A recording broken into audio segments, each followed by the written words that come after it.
bw'oba ng'olina omwana asoma mutuuze wansi omulage akatambi ako mugambe mwana wange soma. Bw'otaasome ojja kubeera ng'ono omusajja y'omulimu gw'alina kubba mamotoka. Ku luno poliisi emuguddeko kiyiifuyiifu ow'amalibu nga bw'atabukira ensujju nono bamututte talinnya empale nga ziri mu bire. Anyway, tugenda beera nga tubitunuulira.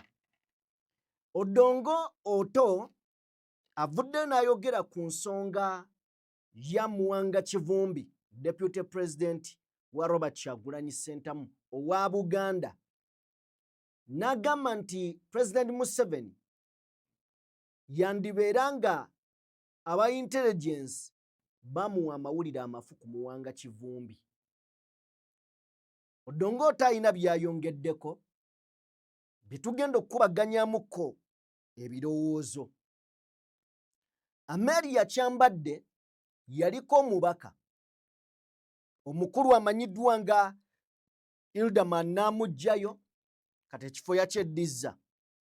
Avuddeyo n'alabula banne abayingira paalamenti n'abagamba mwegendereze. Mu paalamenti eyo abasajja bategera ddala ekibatu. Bw'otabeere mugezigezi ekya July ne bajja kikukwakulako. But of course bino byo bibeerawo. Tugenda kwongera obitunuulira. Mu PLU bali mu kweyuza. Frank Gashumba ne David Kabanda. Omuliro guli eyo gutinta. Tugenda tuukayo tutunuulire ebiri sayidizi eyo. Mu ngeri emu, Oweekitiibwa Kazimba Mugalu yasabye emmotoka. Asaba gavumenti ebawe ku mmotoka, ewe abaweereza ba Mukama ku mmotoka. Nawo tugenda tuukawo. Mu ngeri emu, tugenda kubeera nga tutunuulira General Muhoozi abadde atuuka ekigezi. General Muhoozi alina engeri gy'akuba entiisa ngajja. Tugenda beera nga tubitunuulira, twongere okubeera nga tubitegeera. Robert Kyagulanyi Ssentamu yavuddeyo n'abanja mukyala wa PA we Don Sharif ebitongole by'okwerinda. Kkooti eyolekedde okubeera nga etunula mu nsonga zino. Tugenda beera nga tuzikuwa mpola mpola.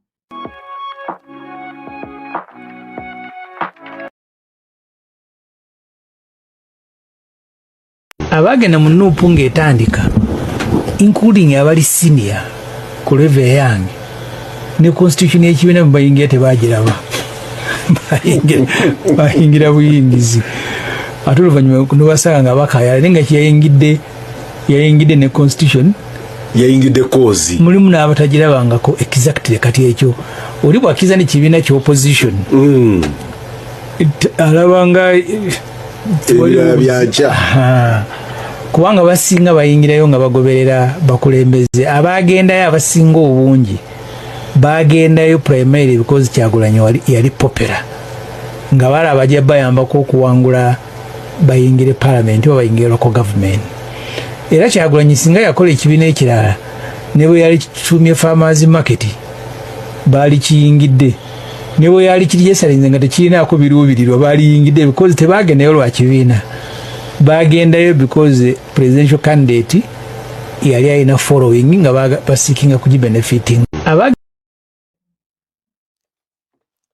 Simanyi oba osobola okuwakanya Ssemujju Nganda ky'ayogerako. Ayogera mazima. Kyova olaba bonna we baatuukayo baalemererwa. Ebiruubirirwa, ebigendererwa n'ensonga lwaki NUP yatandikibwawo yali tebakwatako, baali baagala bifo. Bwe baatuukayo ne kinywera ate ne baagala okwefuula ba nnyinimu. Awo obuzibu bwali buzze. Volaba abamu baafuluma nga bakutte ebitaano biri awo bibasumbuwa bitagala olutagala. Abalala ne beegwanyiza obukulembeze bw'ekibiina. Taata tannafa okaayanira busika. N'ogamba abantu bano babadde ki? Anyway, mbaanirizaako bassebo ne bannyabo, buli omu gy'osinziira okubeera ng'otugoberera abali mu bitundu by'ensi eby'enjawulo. Mwebale nnyo, mwebalire ddala okubeera nga mutwegasseeko. Eno ye DPTV Uganda, yenze Sajjime, maze okubeera nga nzikalira ebigambo tubyogere wamma tubigwire ddala amakerenda. Video gimpeere like, eyakatwegattako, genda mu maaso n'okubeera ng'ate osubscribinga. Tutambula ne Sheikh Ashraf, omusomi era omulombi wa dduwa. Munoonyeeko gwe ayina ebizibu eby'enjawulo asobole okubeera ng'ate akuyamba. Ku nnamba y'essimu gy'olengera ku screen esembe 711 ajja kubeera ng'akuweereza bulungi nnyo nnyonnyini ddala. So ng'ate Abandiga Construction Solutions bakugamba nti bano bakabaka bakabejja mu kuzimba awamu n'okuddaabiriza ennyumba. Kale nno gw'ayagala okuddaabiriza oba okuzimba, beekwate ku nnamba y'essimu eyo eri ku screen y'esembe 222 wamma ensonga etambulye ddala malidaadi sana kabisa. Basangibwa Lweza okuliraana Nikan Resort Hotel. Kale katuveeyo twolekere ebigambo. Bwe tuba nga tuvuddeko awo, twali mu kalulu aka 2026 era nga kaalondebwa ng'ennaku z'omwezi 15 keetabibwamu ba presidential candidate oba abaali baagala entebe ennene ey'eggwanga abantu 8. Ku bantu 8 kwaliko 2 abaali basinga okubeera ku mbiranye ye Robert Mitembo Kyagulanyi Ssentamu, also known as Bobi Wine, kakati ne General Yoweri Kaguta Museveni ng'ono yakabeera mu ntebe y'eggwanga eno emyaka 4 ndowooza nga mugumu by'ebisanja 7 byakakunkumula eggwanga lino era nga yalikwata mu 1986 up to date. Yakyagenda mu maaso n'okubeera nga alitambuza mpola mpola. Kakati mu kalulu akawedde ebintu bingi ebyalimu, bingi nnyo.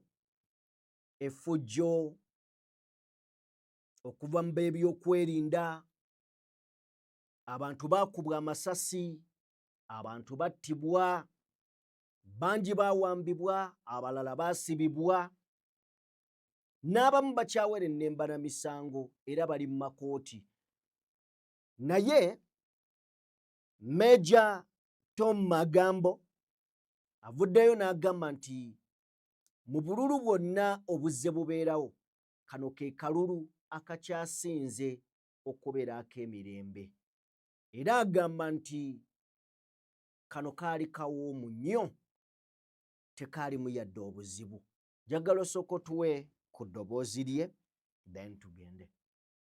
From the last four, that from the last 4 elections, this could have been one of the most peaceful elections.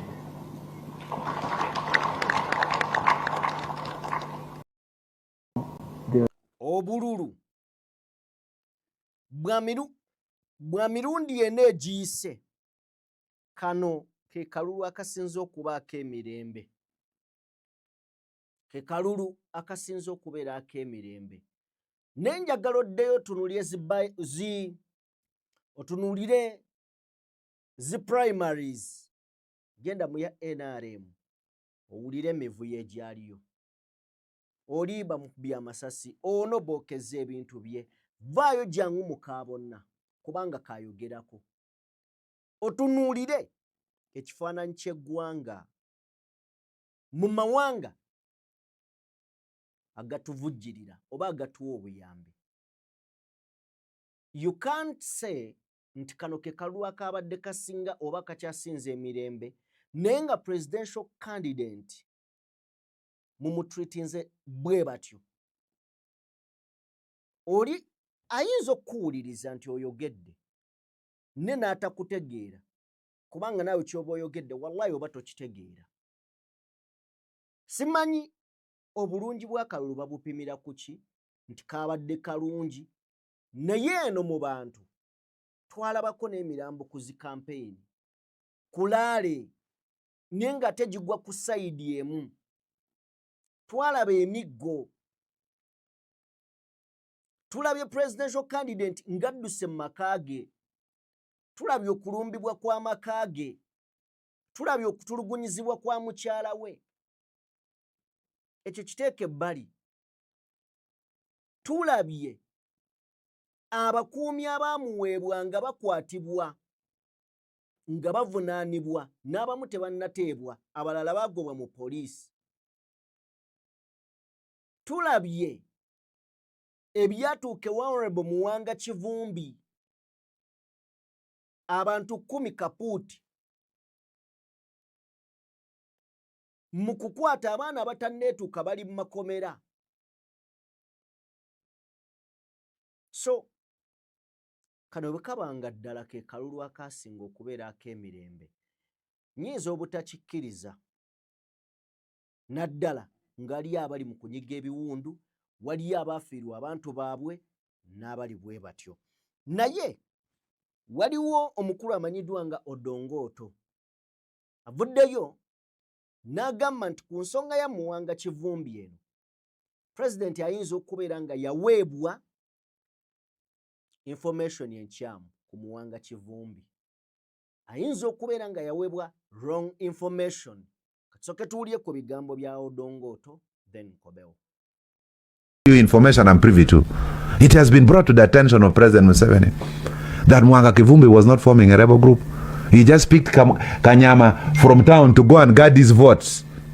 So someone lied to the president that, oh, these people of Noop, now they have started a group to destroy government. These are boy bouncers you pay 15,000 a day and you give food, Kikomando. They were now to protect Muwanga Kivumbi's vote. But wrong information got to the president, and then they say, go and destroy that group, the rebel group, before they start. That's how they were shooting guys crying, Mama Nyabo, in a garage. They are not even armed with pangas.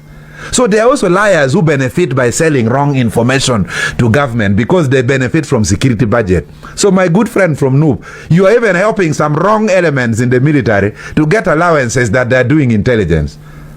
And they will be roofing and building the houses up to ring beam level. So I would suggest it is very healthy to talk now.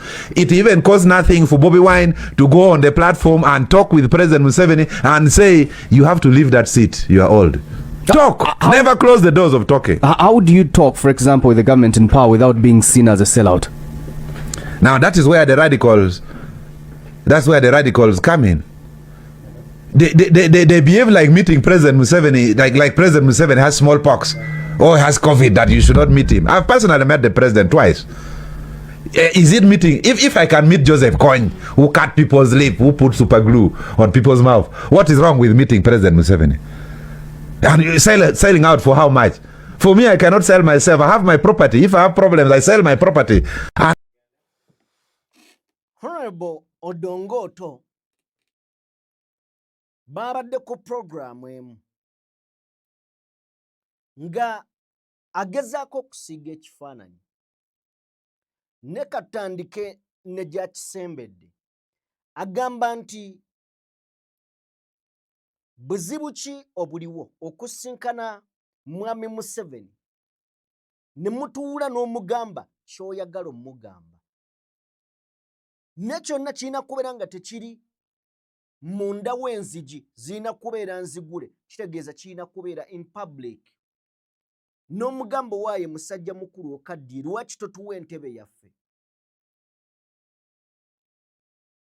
Odongoto aga tewali kyakukweka wakati wa Kyagulanyi ne Mwami Museveni boogere.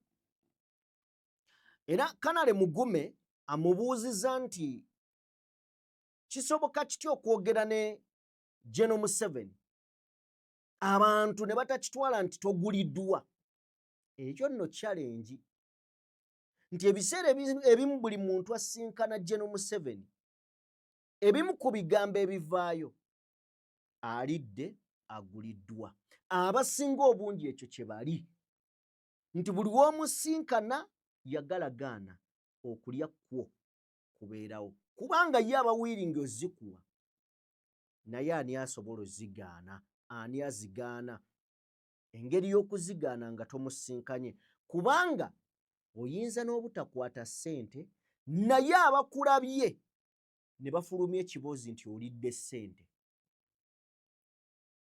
kati awo obuzibu we buzze awo we bujjira nti toyina bw'ogenda kuvaayo okakase bantu nti twasinkanye ne saalidde however much oyinza okuba nga ddala tewalidde kubanga nze ndabyeko wano munanjulira mu opposition wano waliwo ebintu ebikoleddwa nga si birungi naye nga bikolebwa ate abaagala enkyukakyuka nti abantu bangi bazimbiddwako ekiboozi naye emboozi ezo si ntuufu ne bamukuba ne bamukomerera nga opposition wallahi ne bamukomerera abaana ne bamusiibako ne bamusulako nga teyalidde ssente kale omuntu oyo atuuka n'atende waliwo nagaawo waayi munneesibyeko nti nalya ssente z'omusajja kanziriire ddala mu nvume ebituufu mubimanyi bye njogerako abantu bangi be baliikiriza ssente kitegedde abantu bangi be baliikiriza ssente ate singa munaagenda mwegendereza nti abaana abamu waliwo ba MP oba baani ababa babookyayo kati singa akaseera katuuka n'aba nga takyamwokyayo lufuuka lutalo ogenda olaba bakomerera omuntu oga yi kumbe kimu yabadde tayinaamu zibwokyayo nga bulijjo so kati bino tubirabye kyovula aba babuuzizza nti kisoboka kitya opposition okusinkana President Museveni n'aba nga taguliddwa Odongoto n'agamba nti yayina ebintu bye bikalu tasobola kwetunda bw'atyo wakiri atunda ekiki ekikalu kakati tuddeyo wali we yasookedde ng'agamba nti ensonga ya Muwanga Kivumbi bawa General Museveni amawulire amabi amakyamu intelligence ne gye baamuwa tebyali bituufu Muwanga Kivumbi ye okusinziira ku Odongoto Muwanga Kivumbi yafuna gavubuka ge ga Kanyama gejjano mu kibuga gagende gamukuumira akalulu era tuwaliwo omuntu yayina Jambia naye ayina statement gy'akoze ate nga nkulu nnyo agambye nti waliwo abantu abafiidinga General Museveni information enfu naye nga bo mu muzannyo ogwo bo mwe baliira mwe bafunira muteekeewo embeera budget efulume kati bwe bagenda mwami Museveni ne bamuwa information ye atwala nti kituufu amaliriza alagidde kikolebwe ninga bagenda kukola kikyamu waliwo ebibuuzo ebyalingawo nti poliisi bwe yajjanga nekubatiya gaasi omungi bullet waliwo eyalinga aganyulwamu nga buli we gavuga ne gavuga ye aganyulwamu mu kavuyo ako ngaliwo abafunamu era Odongoto akugambye nti waliwo abazimba kati amayumba gaabwe nga gali ku bbiimu kino kituufu bw'otunuulira ensonga za Muwanga Kivumbi zonna tezigatta musajja watwaliyo talina musango teguliiwo not at all anyway kyekyo Odongoto kyabadde atunnyonnyola then waliwo Amelia Kyambadde yabadde n'agamba ababaka abajja mu Parliament kuno kulabula ate kutuufu nabanyumizaako ku mboozi katusooka tuwuliriza Amelia nziremu nkubuulira ekibooziboozi kino katusooka tumufune ffenna okusomozebwa twakufuna nakwali twayingirayo nga tuli bakadde naye munaye omukadde tagibaamu omukazi naye olaba buli omwagala kukwana tokkiriza ojja kwesanga gavumenti kole bizinesi obusente obwofuna mwekiramu bangi nnyo bwe bakudde njagala osooka okkirize obwenzi buli mu paalamenti awo kyokka n'abasingawo basajja bafumbo bakazi bafumbo naye obwenzi buli awo buyitiŋŋana buno buba bwambuka obulala nga bukkirira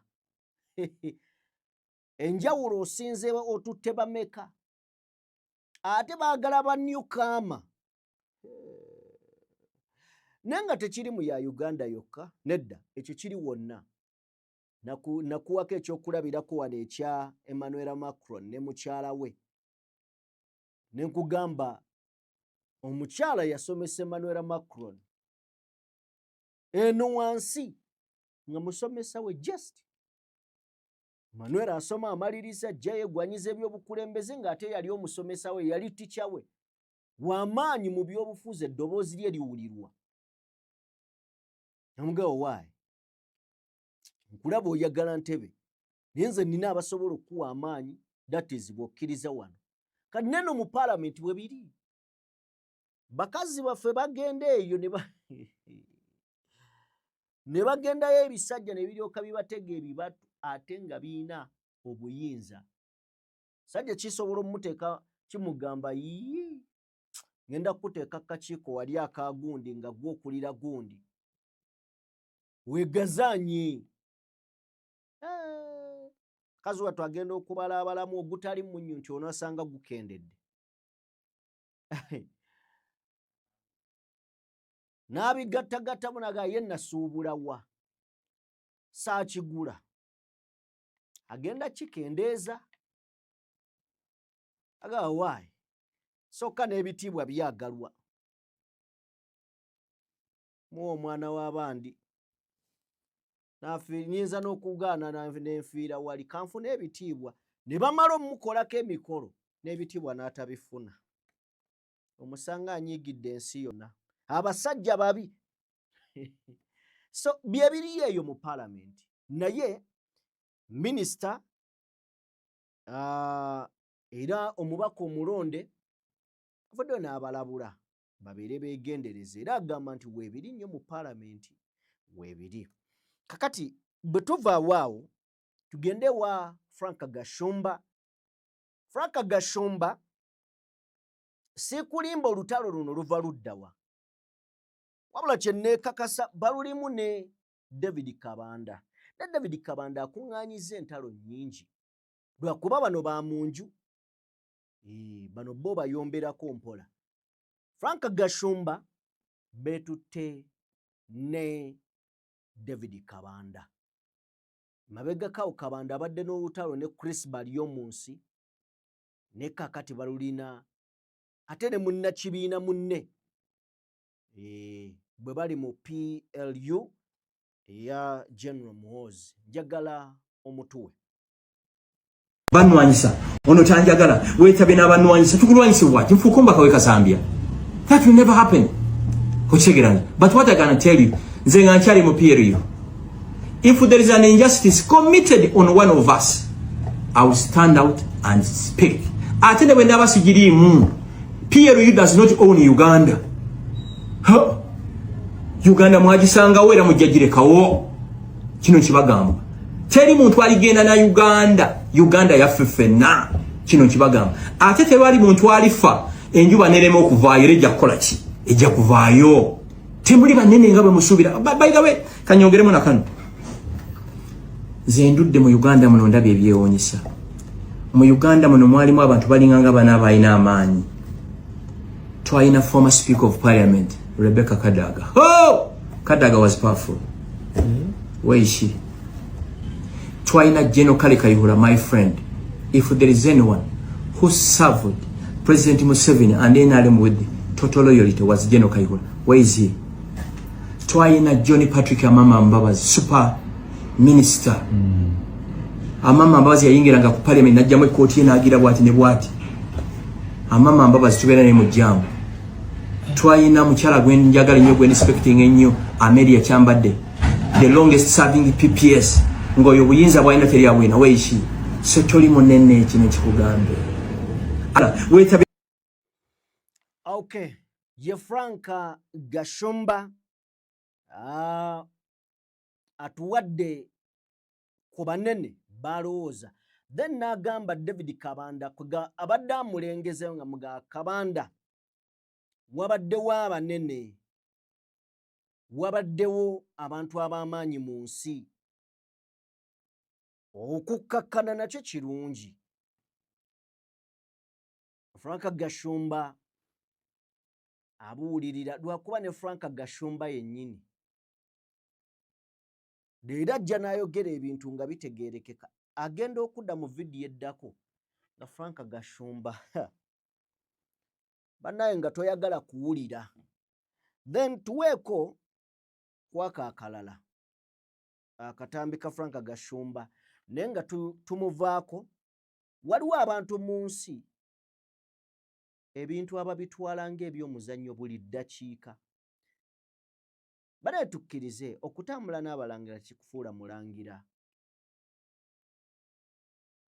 Era okusula mu parking tekikufuula mmotoka. Nedda. Mwetowaze wadde mutambula n'abanene. Tuweeko kwaka katambe.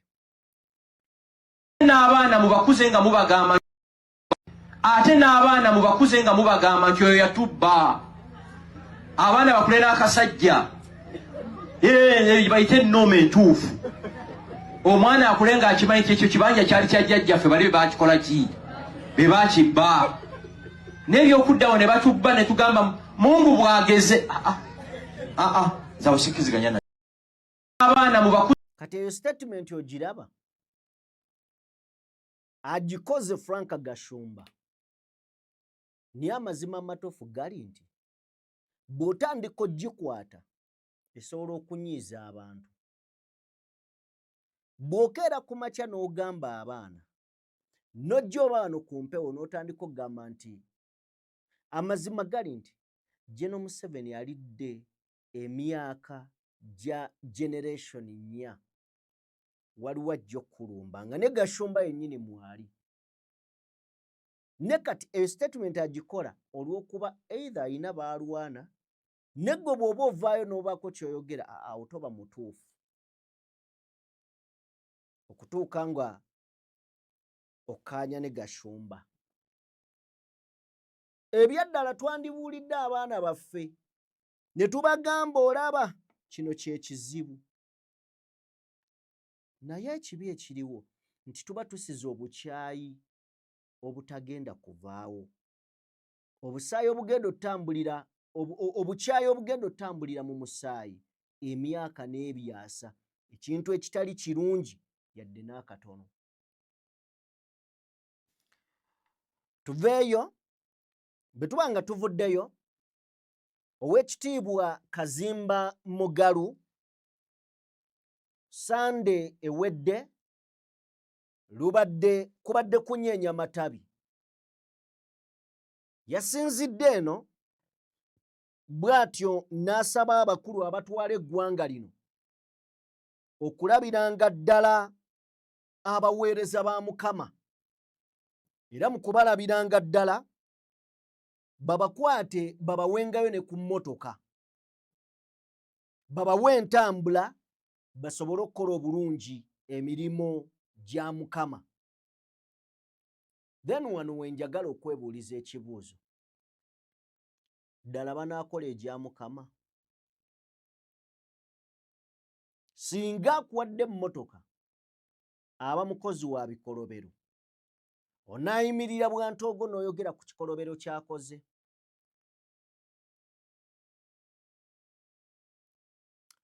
Otherwise nina issue yange n'Oweekitiibwa Kazimba Mugalu okusinziira ku ebyo bye nzize ndaba nze ng'omuntu bye sikkiriza. Naye katusooke tuwulire emboozi ye then tukomewo. Olwaleero abakkiriza okwetooloola eggwanga bakedde mu masinzizo okwetaba mu kusaba okw'okujjukira olunaku Yesu lwe yayingira Yerusaalemi mu kitiibwa Sande y'okunyeenya amatabi.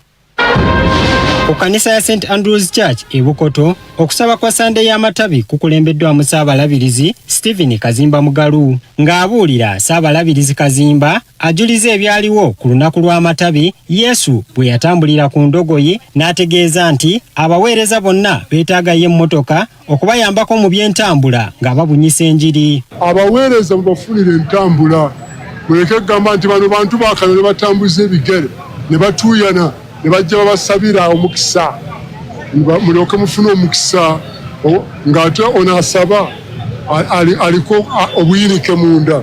Ng'agamba nti zino si za kwejalabya wabula za mugaso mu kubunyisa enjiri ya Yesu Kristo. Christians never allow your ministers, your lay readers to minister without transportation. These are the ones coming even to conduct your funeral services. They come sweating and you even blame them. Onongaluddeyo bulala omanyi bw'atambula akyali ayimiriza. Onajjukira nti gavumenti ezeewa abaweereza abamu naddala abalabiriza emmotoka abamu kye baze bavumirira nga balowooza nti kiyinza okubalemesa okwogera ku nsobi zaayo. Kazimba Mugalu era asinzidde mu kusaba kuno n'avumirira ekibbataka ekifuuse baana baliwo era n'alabula abakikola. Abantu bakati mutegere nti buli kintu kyolina kya Mukama si kikyo. Kyova olaba ettaka lya Mukama era mmwe abalala beegumbulidde okubba ettaka ly'ekkanisa okubba ettaka lyonna tojja kuba kyofunamu kubanga onoofa ojja kubireka. Manya nti bino bya Mukama bikozese bulungi okuyamba abantu ayina okuyamba emirimu gya Mukama. Enjiri ye yeetoolooledde nnyo ku kyabakkiriza okwezuula era bekkiririzeemu basobole okukozesa ebitone Katonda bye yabawa. Kale ne waliwo abantu bangi abatamanyi nti balina ebitone. Endogoyi baali bagisibyawo nga temanyi nti nayo esobola okukozesebwa. Njawo okutegeeza gwe munnanga mpuliriza. Oyinza okuba ng'oli awo naye olina ekyobugagga ekikusika ekiri mu ggwe kikozese. Oluvannyuma lw'okusaba Ssaabalabirizi Kazimba Mugalu atemye evvuunike ery'okuzimba ekizimbe ky'obusuubuzi eky'ekkanisa eno ekigenda okunyweza ku nnyingiza yaayo. Projekiti eno egenda kubeera ng'eriko amayumba ag'abasumba, amayumba aga bizinesi. Twebaza Katonda nti projekiti eno egenda kumalako 8.5 billion era tumanyi nti nga Nekemeya bwagamba nti mujje musituke tuzimbe. abakkiriza mu bitundu by'eggwanga ebyenkyawa yiwa Masindi. Okay, kale yeeyo embeera Oweekitiibwa Kazimba Mugalu asabayo kamotoka. Asabayo kuki? Asabayo ku kamotoka. Mumuwa kamotoka. Mumuwa kamotoka. Kale bwe tuba nga tuvuddeyo njagala onzikirize tugende butereevu nnyo mu mboozi eya aliwo omwami producer ndowooza tugende ku mboozi ya General Muhoozi. Yes. Kakati olunaku olwajjo General Muhoozi yakyaddeko ekigezi eyo. Ekigezi yajjidde mu nnyonyi. Mu kugira mu nnyonyi n'amala n'afuluma. Bwe yafulumye abaniga ne bagamba mu General Muhoozi adduse mu nnyonyi. Mbw'akoze eki? Adduse mu nnyonyi. Nga bw'olengera abatuuze eri kaliwo omuniga yagambye mbwadduse ennyonyi ne ŋŋamba in fact katusooke tulaba akatambi kano then nzije katusooke tulaba akatambi kano.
Okay, kale keeka akatambi naye omwana yannyumidde. Omwana yagambye yeno muwoza adduse mu nnyonyi. Eŋŋamba ye yakirabyewa abadde mu kkutu ki. Naye ng'omusajja yafulumye bulungi nnyo. Anyway, kale byebyo tetugenda sukkako wano. Njagala kwebaza wenna atambudde naffe. Weebale nnyo, weebalire ddala okubeera nga otambudde naffe, era nja kukusaba vidiyo gituweere like, eyakatwegattako genda mu maaso n'okubeera ng'osubscribinga. Tutambula ne Sheikh Ashraf, omusomi era omulombi wa dduwa.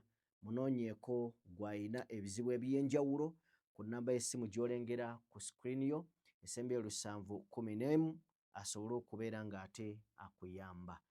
Mu ngeri emu tukujjukiza Abandiga Construction Solutions bakugamba nti ensonga z'okuzimba oba okuddaabiriza ennyumba yo gy'olimu beekwate bansonga ddala era ng'emirimu bagikolera ddala bulungi nnyo. Ku nnamba y'essimu esembye 222 banoonye basobole okubeera nga bakuyamba. Yenze Sajjime mbadde ne Morgan Kulenzi era nga yali ne ku mapeesa. Katonda omulungi ow'ekisa abankuumire. Mubeere bulungi.